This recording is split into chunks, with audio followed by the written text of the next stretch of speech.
Сегодня, как и в былые времена, наша российская армия славится своими войнами. У нее славное прошлое и достойное будущее. А будущее нашей российской армии – это сегодняшние мальчишки и девчонки. Уже традиционно в канун 23 февраля среди школ Якутска и его пригорода проходит конкурс «Смотр песни и строя» – праздник для юных армейцев. С этого года немного изменились правила проведения. Основным новшеством стало то, что состав жюри не меняется в зависимости от округа. И теперь школ, участвующих в смотре, стало гораздо больше. На базе Мархинской среднеобразовательной школы номер 2 свое мастерство показали 8 школ Южного района городского округа, от Гагаринского до поселка Маган.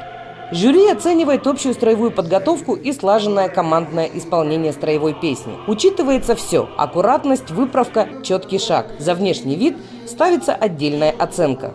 На самом деле нет никаких требований к дорогой одежде. Это родители сами самостоятельно выбирают. А вообще можно выбирать, конечно, достаточно бюджетные варианты. Это белоснежная сорочка с галстуком, черные брюки или юбки. Этого достаточно. Жюри, вернее, на красоту, форму внимания не обращает. Главное, чтобы она была единообразная. Во время моей работы директором уже во второй раз проводят окружной смотр в стенах нашей школы. Этот конкурс отличается тем, что пришли большее количество школ. Соответственно, и конкуренция больше, и ответственность нам, как хозяевам, которые проводят это мероприятие. По крайней мере, что касается наших детей, вот Мархинская номер 2, они с большим волнением и ответственностью ждали этого конкурса, конечно. Главная цель конкурса «Песни и строя» – это повышение уровня строевой и физической подготовки и формирование духа коллективизма и ответственности за результат общего дела. В прошлом году, значит, мы проводили только городской, так а округа отдельно сами проводили. Но с этого года мы решили, что во всех округах был единый состав жюри.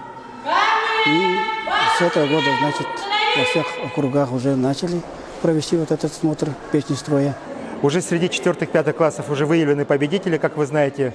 Первое место взяли ребята с Магана, второе место Мархинская первая школа и третье место, 30-е. Сейчас жюри выявляет лучших по округам. Победители будут представлять свою школу и отстаивать право быть первыми на городском смотре песни и строя, который состоится 28 февраля.